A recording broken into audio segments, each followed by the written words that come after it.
I don't know how many of you may have heard the name Orson Welles, famous actor, theater producer, and speaker. But in any case, if we go back to when he was just a 24-year-old from Kenosha, Wisconsin, in 1938, we see that this is a young man who had many problems. One thing is that his father, who was actually a famous inventor, drank himself to death. And one of the reasons might have been Orson Welles himself, who said, "Dad, I don't want to have anything more to do with you if you're going to drink." And then he promptly drank himself to death. Orson Welles had a mother who had also died. She was a prominent recitалist. So he had very talented parents. And yet, as a 24-year-old, basically alone in the world, although not doing bad either, he was actually, as a 24-year-old already, head of the CBS Mercury Theater, which was a radio production in an age when radios were the hot media, before, of course, internet, before TV, before the money we have. But he's also got a big problem because CBS is threatening on getting him out, moving him out. That is, his Mercury Theater is doing so poorly against the Chase Sanborn Hour, which features a lot of jokes, and Don Amici, the comedian. And so he tries to up his ante. Does anyone know, what did Orson Welles try on Halloween evening, 1938, to try to reach out to new listeners on his radio program, the Mercury Theater? Well, he tried to simulate a Martian landing. And of course, if you're going to say, and this is at a time when Percival Lowell had just written that there is life on Mars, so Americans at this time actually believed that there was life on, because the prominent scientists of the day said there was. Today, we graduated quite a lot from this. Today, scientists say there's more than 200 things that have to happen in order for there to be life, including, like, for instance, having a big planet like Jupiter that can keep Earth from being a dartboard from asteroids from outer space. In any case, so we're seeing now that there isn't so much life that we imagine. But back then we thought there was even life on Mars. Even the Martian soil is actually toxic. But anyway, so anyway, he was going to stage a Martian invasion. People thought this was possible. Now, of course, if he's going to do this on radio, and he's going to impersonate Franklin Roosevelt's voice and Harry Hopkins' voice, he's going to have to issue some disclaimers and tell people at the beginning that this is just a simulation. But the fact is that millions of Americans did not even tune into the Mercury Theater. They tuned into Don Amici's Funny Hour. But after 7 minutes, the jokes ran a little cold, and they had a series of commercials. So it's estimated that over 10 million people channel surfed to CBS War of the Worlds Mercury Theater with this young producer Orson Welles, and this is what they heard. We're about 25 feet away from the thing that has just landed in Grover Mills, New Jersey, and we have an expert with us. Oh, Professor Pearson. Yes, Mr. Phillips. What is the meaning of that scraping noise inside the thing? Well, it's probably the unequal cooling of its surfaces. Is it a meteorite, Professor? Well, I definitely don't know what to think of. It's definitely extraterrestrial, not found in this Earth. After all, most asteroids are dented inside, and this one, as you can see, is smooth and cylindrical in shape. Ladies and gentlemen, this is the most terrifying thing that has ever happened. Wait a minute! Someone's coming out the hollow top! Is it a thing? What is it? If it has a face that's indescribable, its eyes seem to be like two luminous discs. Its mouth seems to be V-shaped and dripping with saliva that quivers and pulsates. And all of a sudden he's cut off, and then Franklin Roosevelt comes on there and says, "My fellow Americans, we have been invaded by a Martian army in Grover Mills, New Jersey. I have called out the National Guard, and I'm asking every American to be at home." And it's estimated that... Is that for real? Is this for real? This went... Millions of Americans believed we were being invaded in Halloween night, 1938. They even did this in Latin America, and they actually burned down radio stations. At the time that Orson Welles is pictured here, he was told that he had killed thousands of Americans in the confusion that he created. one Midwestern mayor said he was going to punch out Orson Welles for having done this terrible thing on the radio. But in any case, it turned out that we really don't know of anyone that was killed. A lot of people cleaned their guns and went out looking for Martians. There were big traffic jams in cities as people were trying to collect their loved ones and collect up needed supplies or whatever. But the point is, though, that Americans were really jittery in the 1930s. This is, of course, the Dirty 30s. And does anyone remember way back from break? Why did we call it the Dirty 30s? 1930s, the Dirty 30s. There was a Dust Bowl, the worst environmental disaster of all time. It was a time of the New Deal, trying to deal with 17% average unemployment. Remember that the New Deal came in 1933, and that all those programs, AAA, CCC, WPA, NRA, were all like 3 letters long, trying to deal with this terrifying depression. So Americans had reasons to be jittery enough in the 1930s. And beyond that, we see an international order which is getting worse and worse, more and more scary. So Americans did have a reason to be jittery in the 1930s and to even believe that there was going to be a Martian landing besides everything else. So at the same time that we have 17% unemployment, at the same time we have the Dirty 30s, we also have the rise of totalitarian dictatorships around the world under 2 anti-democratic, anti-American ideologies, one being fascism and one being communism. Now let's maybe start at the beginning there. What do we mean by totalitarian? Totalitarian, it's kind of hard to pronounce. It has the word total in there, so that might be a way to remember. What is a totalitarian regime? Such as we have, say, with Benito Mussolini of Italy, the fascist, Emperor Hirohito in Japan, Joseph Stalin, the communist in the Soviet Union. What do we mean by an Adolf Hitler, of course? What do we mean by totalitarian? Well, it means that an emperor or a dictator has total control. There are no labor unions. There are no schools. There are no church youth groups that do not have some connection with the power authority. Now we now know that when the Eastern communist nations melted down in 1991, it was an amazing thing. There was no real opposition to them. The secret police in these societies had so extinguished the lamp of opposition. These societies melted down in 1991 basically because the elite committed hara-kiri. We'll maybe talk a little bit more about that.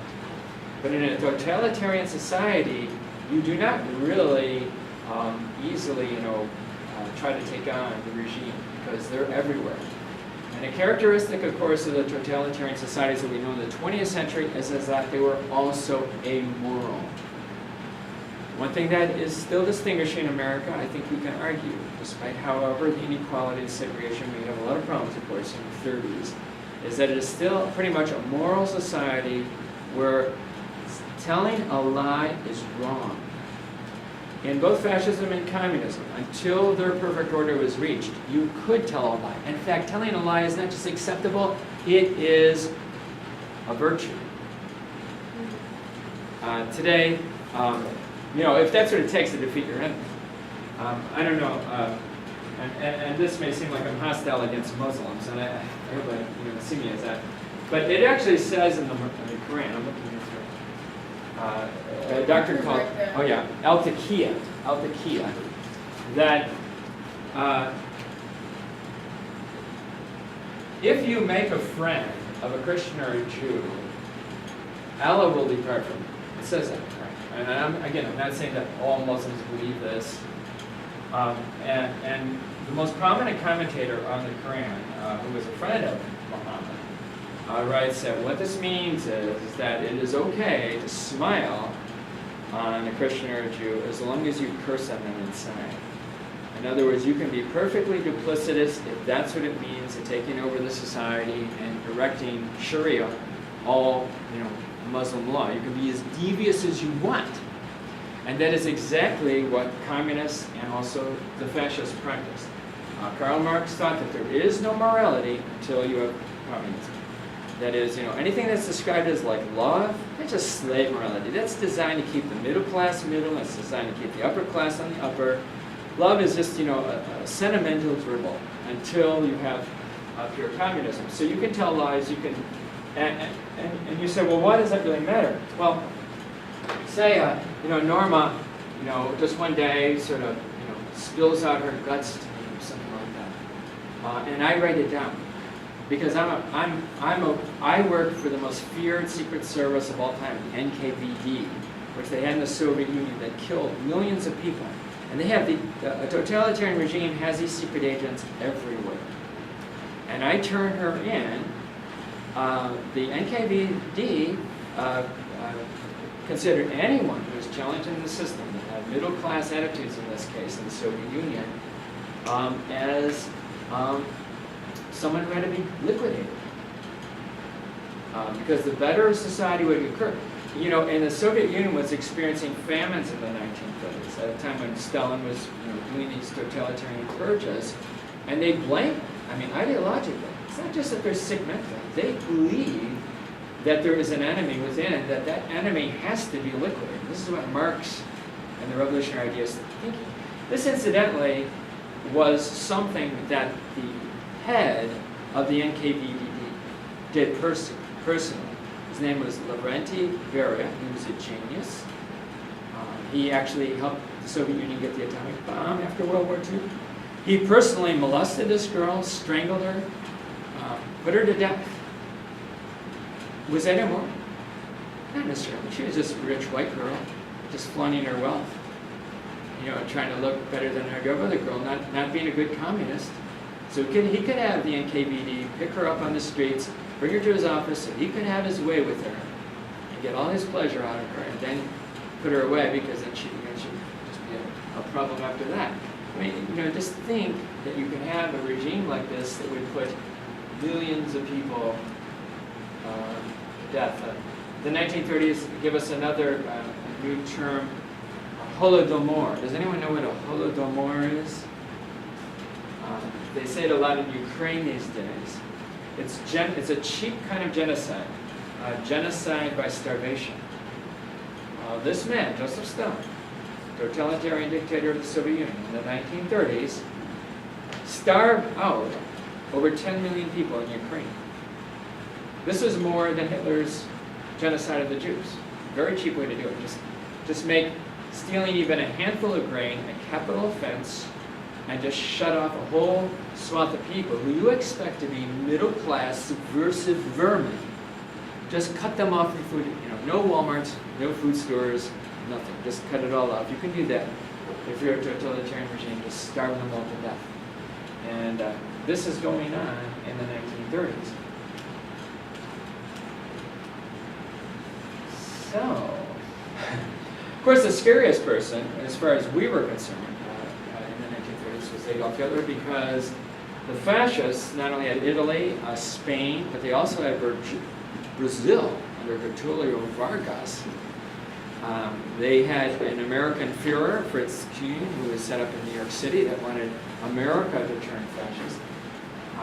A little bit about Adolf Hitler, who kind of was the most noted personification of the rage of Germany, but also of this totalitarian impulse in the 30s. Adolf Hitler was a fanatical leader, a megalomaniac who led his country and many others into the abyss. Some historians believe that Adolf Hitler thought that his mission in life was to rid the world of Jews. That even if he didn't build the Third Reich for 1,000 years, he would be celebrated for eliminating the Jewish population from the world.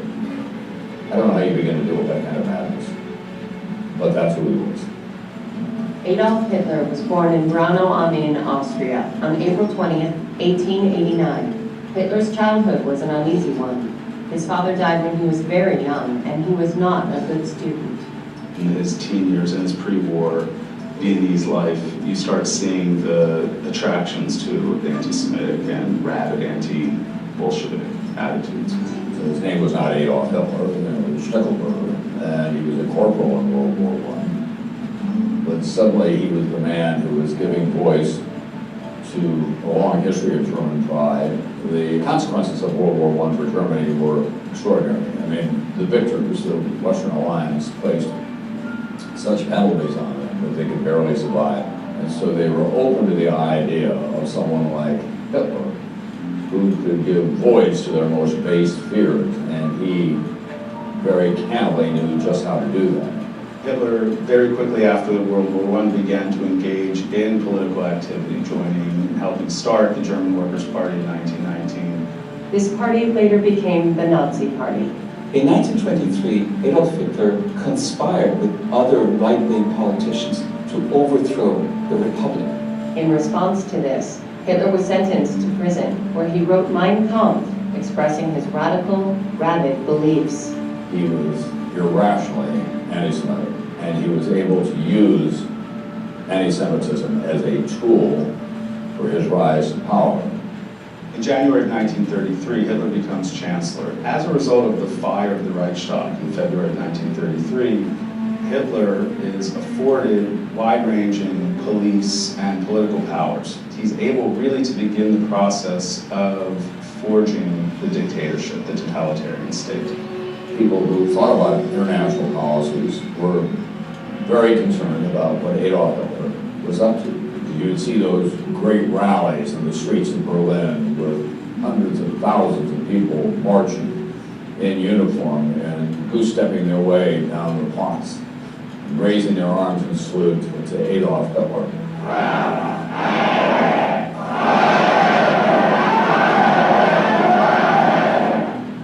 And then he invaded Poland. He thought the British and the French would not declare war on him, and it would be a quick campaign to subdue Poland. But Any comments or questions about Hitler? What's that? It's getting good. Yeah, right. And next time we'll get to the World War. So that was the start of World War II.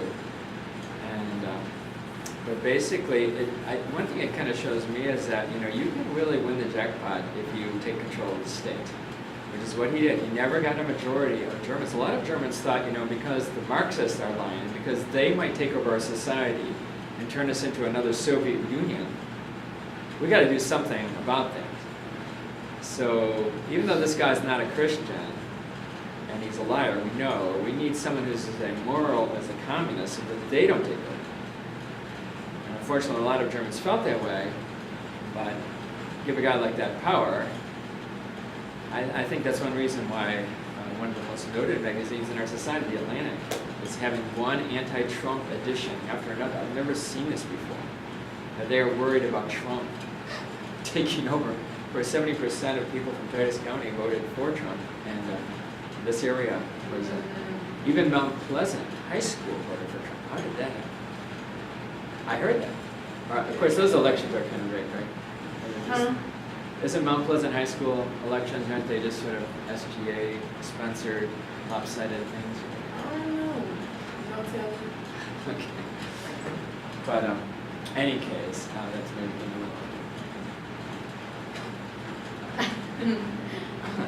off the topic. But so there's just all these kind of like anti-democratic, anti-American ideologies, communism and fascism, basically. And it's important to know, something of the difference between the two. Even though that both were totalitarian, both functioned, therefore, with secret service people, both believe you can lie, both commit atrocities against their own people, genocides, holodomors. There's a kind of difference in the ideology. But remember what, again, is going to save the world as far as the Germans are concerned? It's the Aryan race. Now, Hitler believed he could lie to the Germans because they're a bunch of bastards, the Germans. They're intermarried. They're not really true blonde-haired, blue-eyed people who he was attempting to raise. He was having those kind of people mate together. They were going to be the future leaders of the Third Reich. And there's nothing like marriage or Christianity or anything holding this new idea down. These people are going to be just like totally pagan dictators. He outlawed education in Poland about the 6th grade so that all those people could turn into working class zombies for the master race. So you eliminate the alien race. You eliminate With the communists, what do you eliminate? Not the alien race, but the owners of property, like the bourgeoisie or the elite elements. One, usually talked in terms of world revolution. The other one talked about world conquest. That is, fascists and Hitler talked about world conquest. And the end of what they wanted for the fascists, which is they're talking about military glory and one race being better, would have been world inequality with a master race on top of everything. Whereas in the communist idea, there would have been kind of rough equality, only without any kind of ownership class. The proletariat, the working class, would take over everything. Any comments or questions? If you're asked, what were the differences between these ideologies, or how either of them was anti-American? Anyone have any questions about that? Well, at the same time that this is occurring, there's of course this washover of this stuff. We have Fritz Anton Kuhn in New York City, who is the American Führer, who meets with the German Führer. Now, of course, a lot of German Americans who still want to hold on to their German language in our country and who felt we were wrong to get into one. They are maybe attracted to this, but really it's more hardcore recent immigrants that fill this category of being Nazis in America, people that came because of the travail Germany experienced after World War I, where you had to buy a loaf of bread with a wheelbarrow full of money, and they had hyperinflation. But nevertheless, you have many Americans subscribing to this idea. You have many Italians subscribing to the idea that Mussolini is a great guy. Mussolini empties the swamps of Italy. Mussolini is making Italy strong again, a very charismatic person who said wrestled with a lion's cub. So it was said that 148 of the 150 Italian-American newspapers in our country in the early 1930s were pro-Mussolini. And FDR was so worried of not offending Italian-Americans that he even referred to Mussolini, that fine Italian gentleman. And our former friend Lincoln Steffens, the progressive writer, said that God had made Mussolini as a kind of instrument of salvation for Italy and maybe even the world. So there was a lot of American enthusiasm. Perhaps our leading philosopher of this time, John Dewey, thought the Soviet Union was the way to go. That was going to be the new order, and we better just learn to live the way they did because they had a plan to get out of depression and we weren't doing nothing. So there's kind of all this fear, this kind of overwash into our society. And when you note that at the same time that we're having all these external problems and kind of internal second doubts about democracy and free enterprise, and that we also have the golden age of crime in the 1930s. We have more free-willing criminals who are also, in a strange way, popular, because a lot of people say, well, there's no legitimate way I can possibly succeed when you have 17% unemployment, well, why not, little criminality. And if you look at the movies, the Hollywood films in 1932, 1933, Scarface, Public Enemy #1, these films actually are glorifying the criminal. We now know that actually Hollywood was in bed with the mafia during the early 1930s. That Hollywood producers were using the mafia, paying them money. Paramount Pictures and another, I forget the other one, but they were paying off the mafia to keep the Screen Actors Guild in check. The Screen Actors Guild was regarded as communist. So you see, Hollywood was doing what the German people were doing. They were buying the fascists to knock out the communists. Our later president, Ronald Reagan, claimed he risked his life going through a picket line of a communist-led union of screen actors, as many people thought in the 30s that communism was the way to go, like John Dewey and screen actors thought that. Well, at the same time we're glorifying crime, not surprising we have a golden age of criminals, and of course it's our golden age of crime here too in Northeast Texas, except for maybe just after the Civil War, but that was a little different. We have our most famous criminals of all time. In fact, they're internationally known to some extent. Bonnie and Clyde. They meet. Bonnie was kind of bored, crapless with her marriage, he said, and Clyde had just gotten out of prison where he'd been humiliated, being homosexually raped. And the two got together, and nothing else really to do during the Depression. They went on a crime spree. They actually killed 10 people. They were very violent. Clyde had a kind of fetish with his gun. I don't think that Hitler or Stalin were mad, as Tom Brokaw said.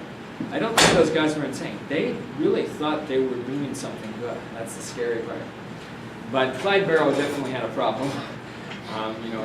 Polishing his guns and giving him girl names and hanging around his guns. And there's been stories about Bonnie, too, who could have been a valedictorian, but he takes up with this criminal, that she had a kind of inveterate need for sex.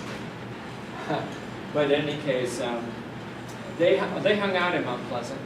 They hung out on Vernon. They were kind of like Robin Hoods. They were giving parties with all their stolen assets so that the local population would turn against them. Of course, they would have been caught in Dallas, but hanging out in Northeast Texas before the interstate, before '67 really was a big deal. You could hide in a lot of these little back rural byways that the police could never catch you, or at least did not until 1935 at least.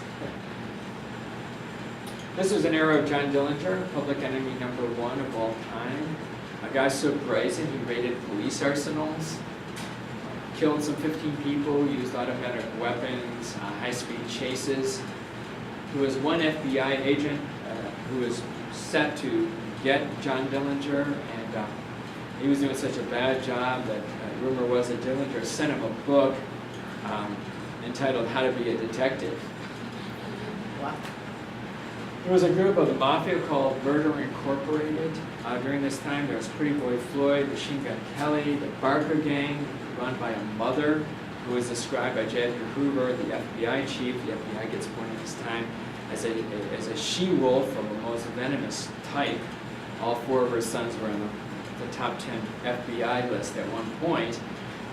And so this was, like unprecedented. You have all these famous criminals. It seems that they're corroding, taking our part of society, and yet another way. So with all this going on, and people writing in letters, like one Mrs. M.E.B. to Franklin Roosevelt, it looks like the whole United States is sitting on one big volcano. What is America's response to this ever more craven world with these totalitarian dictators like Adolf Hitler in Germany, Joseph Stalin in the Soviet Union? Our response is isolationism. Ooh. Isolationism is as popular in the 1930s as it has been panned or criticized since then. It's kind of an amazing thing.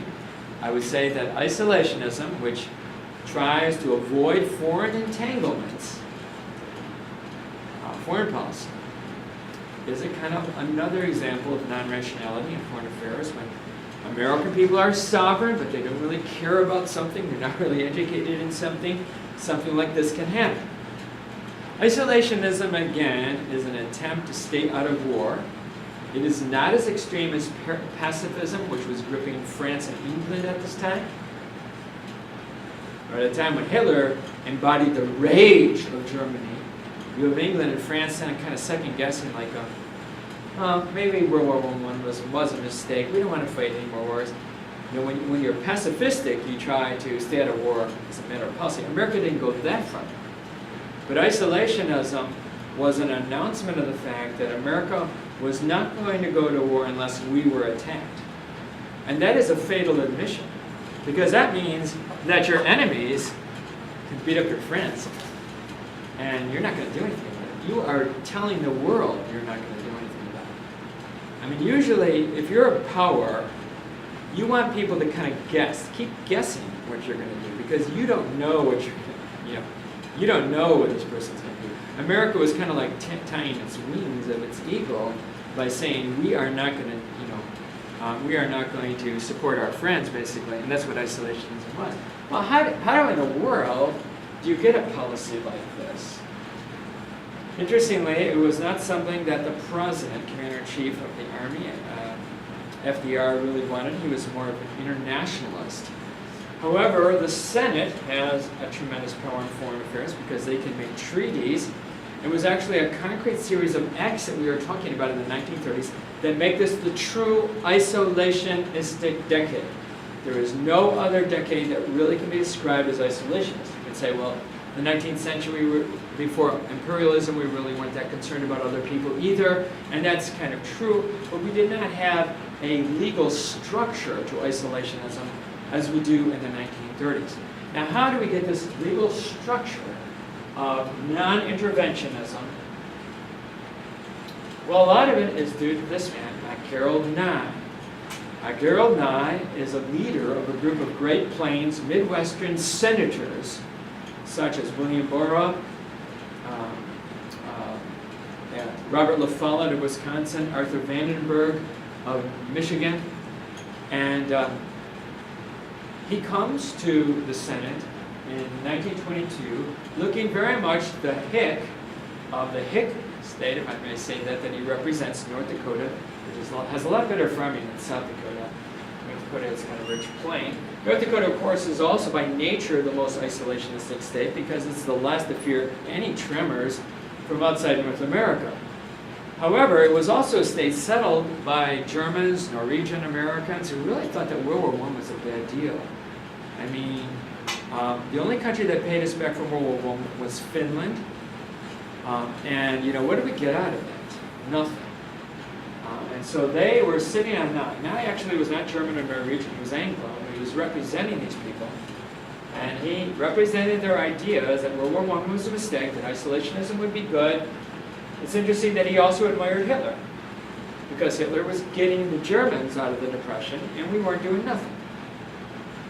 He also hated Hollywood, maybe for good reason, but he was against kind of, you know, people swapping relationships and living out of marriage and stuff like that. He was kind of a strong moralist type person.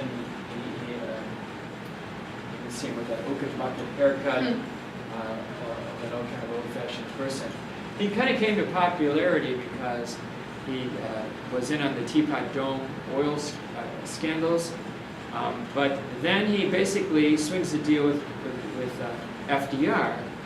FDR wants more than anything his New Deal passed. He wants to address the problems of 17% unemployment during the 1930s, and the basic agreement was, okay, Gerald, this bully, if you go along with my New Deal, I can certainly abide with some of your ideas about foreign policy. In other words, he kind of got FDR to go along with foreign policy because him and his people cared about foreign policy. They wanted a foreign policy that would not get us involved in another war with Germany. World War I was a mistake.